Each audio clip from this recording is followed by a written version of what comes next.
నువ్వు విడుదల కలిగి బ్రతకాలంటే, ఆ విడుదలని కాపాడుకోవాలంటే అవిధేయత కలిగి ఉండొద్దు. దేవునికి విరోధమైన కార్యాలు చేయొద్దు. దేవునికి విరోధమైన కార్యాలు చేస్తూ దేవా నా పక్షాన పోరాడమంటే పోరాడలేడండి.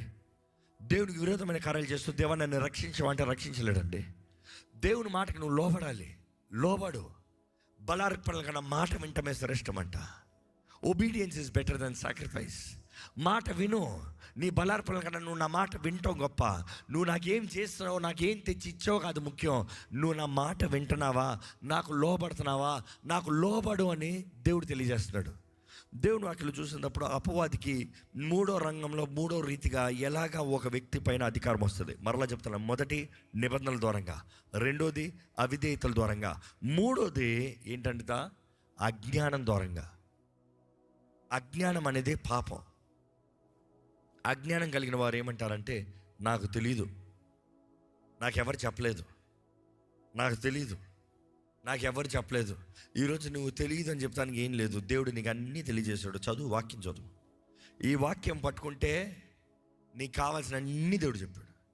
ఏది చేయకూడదో చెప్పాడు, ఏది చేయాలో చెప్పాడు, ఎలా బ్రతకూడదో చెప్పాడు, ఎలా బ్రతకాలో చెప్పాడు, ఏది దేవునికి అసహ్యమో చెప్పాడు, ఏది దేవునికి అంగీకారం ఇష్టమో చెప్పాడు. దేవుడు తన హృదయాన్ని నీకు తెలియజేశాడు. వాక్యం చదువు. ఈరోజు చాలామంది వాక్యం చదవరు. మొన్న అడుగుతూ వచ్చాను, చేతులు ఎత్తదులే కానీ ఎంతో బాధకరమైన విషయం. క్రైస్తవులని చెప్తూ ఉంటాం, విశ్వాసులని చెప్తూ ఉంటాం, ఒక్కసారి కూడా జీవితంలో బైబిల్ చదవనివారు, ఒక్కసారి కూడా దేవుని వాక్యం చదివి ముగించలే.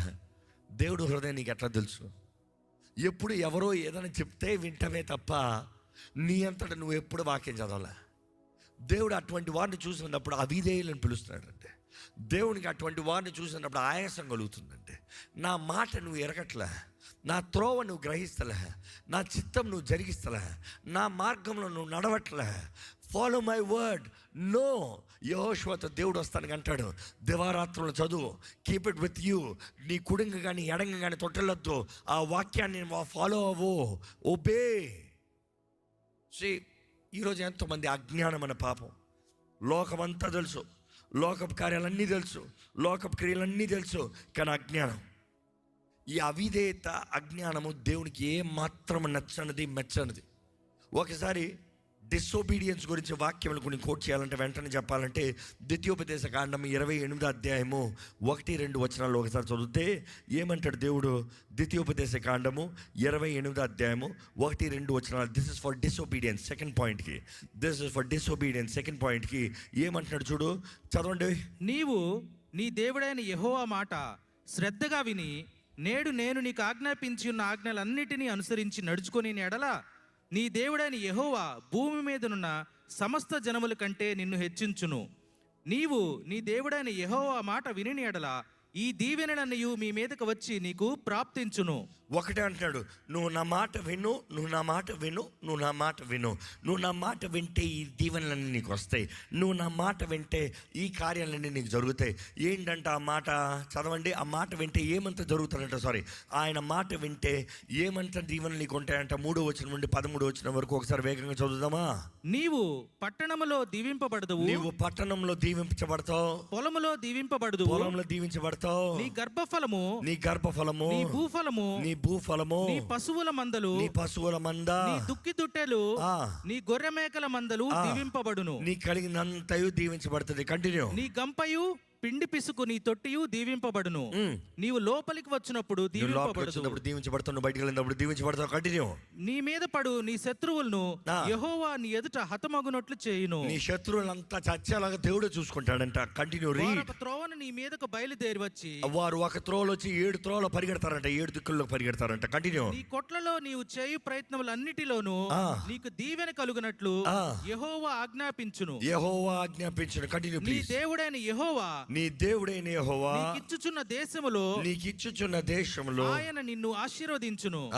నీవు నీ దేవుడైన యెహోవా ఆజ్ఞలను అనుసరించి, నీవు నీ దేవుడైన యెహోవా ఆజ్ఞల్ని అనుసరించి. ఎన్నిసార్లు చెప్తున్నాడు చూడండి.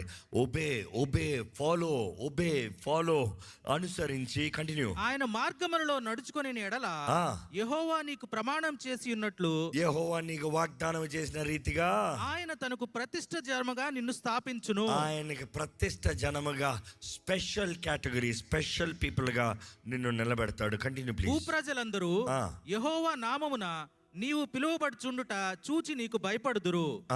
మరియు మనుషులందరూ నీకు గౌరవం ఇస్తారంట, నీ ఎడల భయం కలిగి ఉంటారంట. Continue please. మరియు యెహోవా నీకిచ్చెదనని నీ పితరులతో ప్రమాణం చేసిన దేశమున యెహోవా నీ గర్భఫలము విషయముల్లోనూ, నీ పశువుల విషయముల్లోనూ, నీ నేల పంట విషయముల్లోనూ నీకు సమృద్ధిగా మేలు కలుగజేయును. ఏంటంట?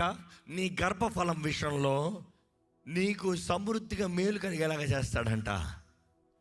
ఈరోజు గర్భఫలం రావట్లంతా దేవునికి అవిధేయతగా ఉన్నారా చూసుకోండి. అవిధేయతన పాపాన్ని బట్టి అపవాది దూరి వాడు వెళ్తున్నాడా పరీక్షించుకోండి. దేవుడు అంటాడు, నువ్వు లోపడితే ఐ విల్ మేక్ ష్యూర్, నేను చూసుకుంటా, నేను ఇస్తా, నేను నీకు సమృద్ధిని ఇస్తా, నేను నీ తలను పైకెత్తుతాను. Continue please. యెహోవా నీ దేశము మీద వర్షము దాని కాలమందు కురిపించుటకును, నీవు చేయు కార్యమంతటిని ఆశీర్వదించుటకును ఆకాశమున తన మంచి ధననిధి తెరుచును. కంటిన్యూ. నీవు అనేక జనములకు అప్పిచ్చదు కానీ అప్పు చేయవు. నువ్వు అప్పు ఇస్తావు కానీ అప్పు చేయవు. కంటిన్యూ. నేడు నేను నీకు ఆజ్ఞాపించు మాటలన్నిటిలో, ఇప్పుడు చూడండి జాగ్రత్తగా వినండి.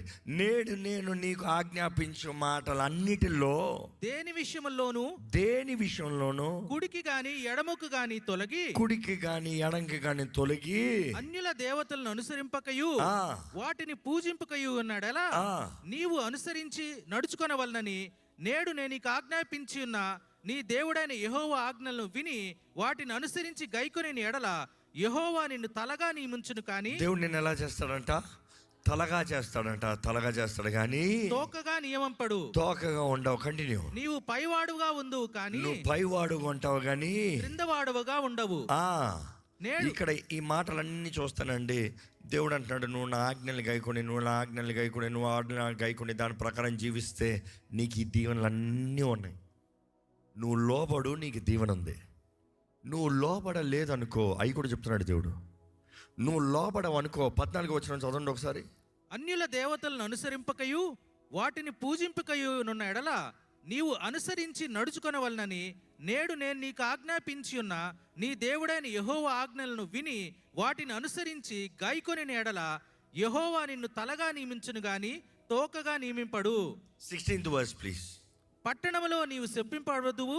నువ్వు మాట వినలేదనుకో, నువ్వు దేవుని ఆజ్ఞలు లోబడలేదనుకో, 16 వచనం నుండి 20 వచనం చూడండి. దేవుడు అంటున్నాడు, ఏమంటున్నాడు చూడండి. పట్టణములో నీవు శపింపబడదువు, పొలములో నీవు శపింపబడదువు, నీ గంపయు పిండి పిసుకు నీ తొట్టెయు శపింపబడును. నీ గర్భఫలము నీ భూమి పంట, నీ ఆవులు, నీ గొర్రెల మేకలు మందలు శపింపబడును. నీవు లోపలికి వచ్చినప్పుడు శపింపబడదువు, వెలుపలికి వెళ్ళినప్పుడు శపింపబడదువు. నీవు నన్ను విడిచి చేసిన నీ దుష్కార్యముల చేత నీవు హతము చేయబడి వేగంగా నశించు వరకు నీవు చేయు బూనుకొన్న కార్యములన్నిటి విషయంలోనూ యెహోవా శాపమును, కలవరమును, గద్దింపును నీ మీదకి తెప్పించును.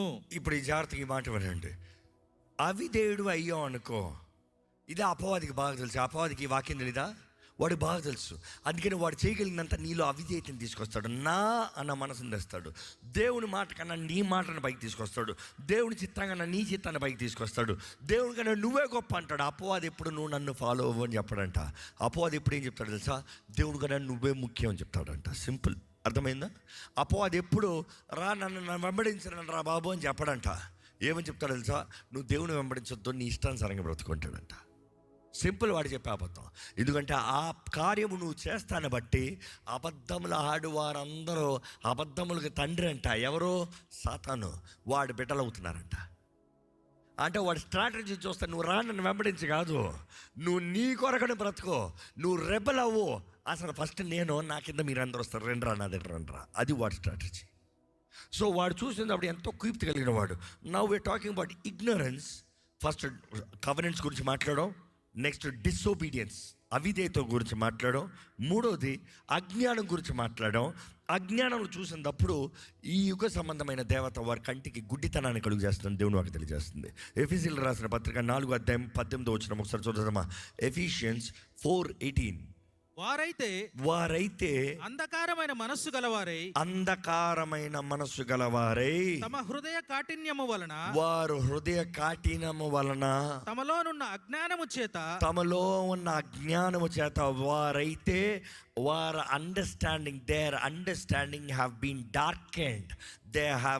There understanding darkened. నెక్స్ట్ ఏంటంటే వారు హృదయ కాఠిన్యము చేత, కంటిన్యూ ప్లీజ్. తమలోనున్న అజ్ఞానము చేత దేవుని వలన కలుగు జీవములో నుండి దేవునిలో ఉన్న జీవము, దేవుని వెలుగులో ఉన్న జీవం నుండి వేరుపరచబడిన వారై తమ మనస్సుకు కలిగిన వ్యర్థత అనుసరించి నడుచుకొనుచున్నారు. You see, it is very clear. From the light of God through the ignorance that is in them. దేవుని వెలుగులో నుండి బయటికి పోయి వారిలో ఉన్న అజ్ఞానంలో బ్రతుకుతారంట. ఎప్పుడైనా నువ్వు అజ్ఞానంలో బ్రతికేవంటే అపవాది నీ పైన ఏల్తానికి అధికారం ఉంది. మరలా చెప్తున్నాను 3 విషయాలు. ఈ మాట జాగ్రత్తగా వినండి. నువ్వు పాపం ఇష్టపూర్వకంగా చేసినప్పుడు, నువ్వు దేవుని వాక్యాన్ని లోబడకుండా అపవాదితో నిబంధనలోకి దిగినప్పుడు, నువ్వు అపవాది సహాయాన్ని కోరుతూ దేవుని సహాయాన్ని కోరకుండా ఉన్నప్పుడు అపవాది నీ పైన సంపూర్ణ అధికారం కలిగి ఉండడానికి అవకాశం ఉంది. రెండోది, when you become a rebel, దేవుని చిత్తానికి లోబడకుండా ఆయన వాక్కుకు లోబడకుండా బ్రతికిన వాడు అపవాది వాడిని ఏల్తానికి సంపూర్ణంగా అధికారం ఉంది. మూడోది, అజ్ఞానం అనే పాపం, నాకు తెలియదు అనే పాపం, నాకు చెప్పలేదు అన్న పాపం. ఈరోజు దేవుడు ఏది చెప్పకుండా లేడు, అన్నీ చెప్పాడు. నువ్వు చదివి తెలుసుకోవాలి, నువ్వు నేర్చుకోవాలి. ఇది చేయొచ్చా, ఇది దేవుని చిత్తమేనా, ఇది దేవునికి అంగీకారమేనా, ఇది దేవుడు కోరుతున్నాడా, నువ్వు ఎరగాలి, నువ్వు నేర్చుకోవాలి. సో అజ్ఞానం అనే పాపం, ఈ 3 రకాల పాపాలను బట్టి అపవాది ఒక వ్యక్తిని దూరతాడంట, ఏల్తాడంట. ఆ వ్యక్తి జీవితాన్ని అపవాది చేతుల్లోకి తీసుకుంటాడంట. సో ఇప్పుడు చెప్పబోయే కార్యం జాగ్రత్తగా వినండి. ఒక అపవాది సాతాను ఎలాగ ఇన్ఫ్లుయెన్స్ చేస్తాడు, అపవాది ఇన్ఫ్లుయెన్స్లు ఎలాగ ఉంటాయి ఈరోజు గ్రహించాలి. నీ పైన అపవాది ఇన్ఫ్లుయెన్స్ ఉందా చూసుకో. అపవాది ఇన్ఫ్లుయెన్స్ ఉండటానికి చోటు ఉండనవద్దు. అపవాది ఇన్ఫ్లుయెన్స్ ఎలాగ ఉంటుందంటే, నెంబర్ 1, డిసెప్షన్.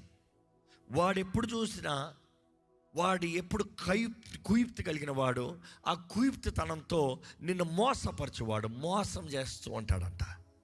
వాడు ఎప్పుడు నిన్ను భ్రమపరుస్తూ ఉంటాడంట. పేతురుకు రాసిన 2వ పత్రిక 2వ అధ్యాయము 2వ వచనము, 2 Peter 2:2 ఒకసారి చదువుదామండి. మరియు అనేకులు వారి పోకిరీ చేష్టలను అనుసరించి నడుతురు, వీరిని బట్టి సత్య మార్గము దూషింపబడును. వారు అధిక లోబులై కల్పనా వాక్యములు చెప్పుచు మీ వలన లాభము సంపాదించుకొందురు. వారికి పూర్వము నుండి విధింపబడిన తీర్పు ఆలస్యము చేయదు, వారి నాశనమునకు కునికి నిద్రపోదు. దేవుడు చెప్తున్నాడు ఇక్కడ చూడండి, వీరు దే ఆర్ డిసెప్టివ్ పీపుల్. వారు డిసెప్ట్ చేస్తారు, సత్యాన్ని మాట్లాడరు, సత్యాన్ని చెప్పరు, వెలుగుని గురించి క్లారిటీ ఇవ్వరు, వాక్యంలో అర్థం ఉండదు, లేకపోతే నీతో మాట్లాడడానికి అర్థం ఉండదు. వారు ఏదో కట్టుకథలు చెప్పుకుంటూ వస్తారు, కానీ చివరికి వారు నిన్ను మోసపరుస్తున్నారు. డిసెప్షన్ అపవాది టూల్. ఈరోజు కూడా డిసెప్షన్ అనే టూల్. సత్యాన్ని మాట్లాడరు, సత్యము చెప్పడం, నీకు అన్నీ మోసపరుచుకుంటూ వస్తాం. చూసి కొన్నిసార్లు అంటాం, ఏదైనా కష్టం అంటే కష్టం అని చెప్పి తప్పేం కాదు. అయ్యో చాలా ఈజీ అని మనుషుని శ్రమ పెడతారు చూడు, అది తట్టుకోలేనిది. కనీసం కష్టం అని చెప్తే సిద్ధపడతాను ఉంటుంది. కనీసం కష్టం అంటే నేను ప్రయాసపడాలి, నేను ఎత్తాలి, నేను సాధించాలి, నేను బయటికి రావాలని ఉంటుంది. ఈజీ ఏం పర్వాలేదు. కొంతమంది చూడు ఓడిన తర్వాత కూడా ఏం పర్లేదు అంటారంట. చూసి తల్లిదండ్రులు చూడండి, ప్రేమించే తల్లిదండ్రులు చూడండి, గద్దిస్తారు. పిల్లలకి అది ఇష్టం ఉండదు.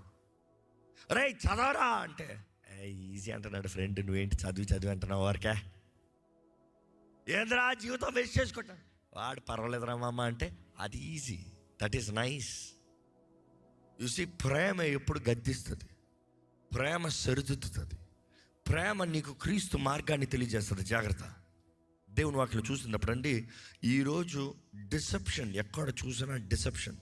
ఇఫ్ డిసెప్షన్ ఇస్ రూలింగ్, బైబిల్లోనే చూస్తాం, సాతాను వాడు మోసపరచువాడంట. ఆ ఘట సర్పము మోసపరిచే ఘట సర్పం అంట. ఆది నుండి ప్రపంచాన్నంతా ప్రకటన గ్రంథము ఎక్కడ, revelation 12:19. Can we read that please?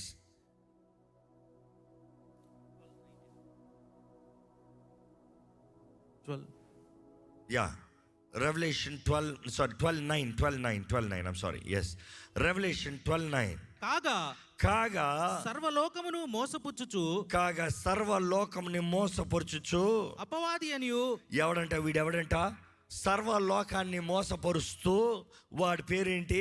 అపవాది అనియు సాతాననియు పేరు గల. వాడికి ఏంటంట పేరులో? చెప్పండి గట్టిగా. అపవాది, సాతాను. వాడి పని ఏంటంట? ప్రపంచానంతా మోసపరుస్తూ వస్తాడంట. నిన్ను మోసపరుస్తున్నాడా? ఒకరన్నాడు ఆస్తులు వాడు అందరూ మోసపరుస్తాడు, నన్ను మాత్రం మోసపరచలేడు అన్నాడంట. అదే పెద్ద అజ్ఞానం, అదే పెద్ద మోసం. వాడు అందరిని మోసపరుస్తాడు కానీ నన్ను మాత్రం ఎప్పటికీ మోసపరచలేడంట. మోసపోయావు ఆల్రెడీ. నిన్ను మోసపరచలేదని మోసపోయావు. చూసి అపవాది కార్యములు అలా ఉంటాయండి. వాడు ఆది నుండి అవ్వ దగ్గర నుండి మోసపరుస్తూనే వచ్చాడంట. వాడు ఎలాంటి మోసగాడు? వాడు మామూలుడు కాదండి బాబు. దేవుని సన్నిధిలో ఉండి, దేవుని సింహాసనం ముందు అంటే ఆయన మహిమ ముందు నిలబడి, ఆయన సన్నిధిలో ఆయన ఆరాధిస్తూనే ఆయన దగ్గర ఉన్న 1/3 ఆఫ్ ద ఏంజల్స్ అని వాడి తట్టు తిప్పుకున్నాడంట. ఎలాంటి మోసగాడు? ఈరోజు నువ్వు దేవుని చూడలేదు, మోసపోయావంటే అర్థం ఉందన్నట్టు. అరే అందరికి దేవుడు మహిమ కనబడుతుంది, ఇక్కడ దేవుడు ఉన్నాడు. సమీపింపరని తేజస్సు ఆ కొండపైన ఆయన ఉన్నాడు రా బాబు. ఆయన తేజస్సు ఎంతో గొప్పగా ఉందా? దేవుడు ఉన్నాడు. ఆయన తేజస్సు ఇక్కడ సూర్యుడి కాంతి కాదు, ఆయన మహిమే కాంతి. దేవుడు ఉన్నాడు, దేవుడు సర్వశక్తిమంతుడు. ఆయన గురించి అంత ఎరిగి అక్కడ ఉన్నవారే పరలోకంలో వీడి మాటని విన్నారంట. అంటే ఎలాంటి స్ట్రాటజిస్టు, ఎంత కయుక్తి కలిగిన వ్యక్తి. వాడు ఏం చేశాడంట? దేవునికే విరోధంగా ఆ దూతల్ని తిప్పాడంట. దేవుని సన్నిధిలో పోరాడిన యుద్ధం తీసుకొచ్చాడంట. పరలోకంలో యుద్ధం జరిగితే దేవుడు తన వేలు ద్వారంగా అపవాదిని పడవేశాడంట. Through the finger of God. వాడు అనుచరుల్ని. అదే యేసుప్రభు చెప్తాను, చూస్తాం. నా నామంలో దెయ్యాలు పోతున్నాయి, ప్రభువా నీ నామంలో దెయ్యాలు పారిపోతున్నాయి అనే వాళ్ళ ఎక్సైట్మెంట్లు వస్తే ఎక్కువ ఎక్సైట్ అవ్వద్దు. సాతాను పరలోకం నుండి దేవుని వేలు ద్వారా పడవేయబడతాం, మెరుపులాగా పడతాం నేను చూశాను అంటాడు. అంటే తండ్రి అపవాదిని అంటే లూసిఫర్ని పైనుండి పడవేశాడు, వాడు అనుచరులు పడవేశారు. ఎప్పుడు జరిగింది ఇది? ఆదం చేయబడతానికి ముందే, భూమి నిరాకారంగా ఉన్నదప్పుడే. There was chaos, there was void. అందుకని హీబ్రూ బైబిల్లో చూసినప్పుడు అక్కడ గందరగోళము, అక్కడ చీకటి, అక్కడ అంధకారము, అంత గందరగోళము. కానీ దేవుడు ఆ స్థితిలో అక్కడ నుండి ఆయన ప్రత్యేకించబడిన కార్యములు జరిగిస్తూ వచ్చాడు. ఆయన సృష్టిని ప్రారంభిస్తాం, వెలుగు కలుగును గాక. ఆయన వెలుగు ప్రకటిస్తంలో, ఆయన ఆత్మ కార్యము జరుగుతంలో దేవుడు ప్రతి ఒక్కటి 6 రోజులు అంతా ముగించేసి 7వ రోజున విశ్రాంతి. ఇంక చాలు, ఇట్స్ డన్, ఇంకా చాలు. చూసి దేవుడు చేయే కార్యాలు గొప్పవండి. కానీ అపవాది గురించి మాట్లాడుతూ వాడు అక్కడ మరలా ఏదేని తోటలోకి వచ్చాడు. ఎప్పుడు వచ్చాడు? ఎక్కడి నుండి వచ్చాడు? ముందే ఉన్నాడు కదా. ఏదేని తోటలోకి చూస్తాం, అవన్నీ మోసపరుస్తాం చూస్తాం. దాని తర్వాత చూస్తాము ఈ పడిపోయిన దూతలు మనుషుడు కుమార్తెల్ని తీసుకుని దే హ్యాడ్ నెఫీనీల సంతానం. ఎక్కడి నుండి వచ్చారు వాళ్ళు? ఆల్రెడీ పడిన దూతలు పడి ఉన్నాయి కదా. కానీ ఈరోజు జ్ఞాపకం చేసుకోండి, ఎక్కడైతే పాపము, అవిధేయత, అజ్ఞానము, అపవాదితో నిబంధన కనబడుతుందో వాడికి లీగల్ రైట్ కనబడుతుంది. అట్లనే ఆది కాండంలో వాడు ప్రవేశిస్తాము, అధికారం తీసుకుంటాం చూస్తాం. కానీ ప్రకటన గ్రంథంలో చెప్పినప్పుడు మరలా ప్రకటన గ్రంథం చదువుతూ వెళ్తే మనం చూస్తాము, దేవుడు 1000 ఏళ్ళ పరిపాలనప్పుడు సాతాన్ని బంధించి డంజన్లో పెడతాడంట. 1000 సంవత్సరముల డంజన్లో పెట్టినప్పుడు దేవుడే ఆయన విత్ ఐరన్ రాడ్ ఆయన ఏల్తాడంట, దండముతో ఆయన ఏల్తాడంట. 1000 సంవత్సరముల తర్వాత అపవాదిని ఆ డంజన్ నుండి బయటికి తెస్తారంట. తీసిన తర్వాత వాడు ఏం చేస్తాడు తెలుసా? మరలా ప్రపంచమంతా తిరిగి 1000 సంవత్సరములు దేవుని ద్వారా ఏలబడిన వారిని ఏం చేస్తాడు తెలుసా? మరలా మోసపరిచి దేవునికి విరోధంగానే తీసుకుని వస్తాడంట. ఇప్పుడైతే నువ్వు దేవుని చూడలేదంట. 1000 సంవత్సరాలు దేవుడు పరిపాలన చూసి దేవుని చూసిన తర్వాత వాడు ఎంత సమర్థుడంట, వెళ్ళి మరలా మోసపరుచుకుని వస్తాడంట. జాగ్రత్త. The enemy that you are dealing is a very cunning fellow, dangerously cunning. నువ్వు అనుకోవచ్చు వాడంతా నన్ను మోసపడతాడు. ఎందుకు నేను ఇంత హైలైట్ చేసి చెప్తున్నానంటే, వాడు కుట్రలు, వాడి తంత్రాలు, వాడు కుయుక్తి భయంకరంగా ఉంటుంది. Know your enemy. బైబిల్ చెప్పేది అదే. నీ శత్రువు ఎవరో తెలుసుకో, నీ శత్రు తంత్రములు తెలుసుకో. వాడి కుయుక్తిని ఎరిగుండో, వాడు బుద్ధిని ఎరిగుండో. నిన్ను మోసపరుస్తాడేమో చూసుకో, జాగ్రత్త పడు. మోసపడకుండానట్లుగా జాగ్రత్త పడు. దేవుడు నాకు తెలియజేస్తుంది.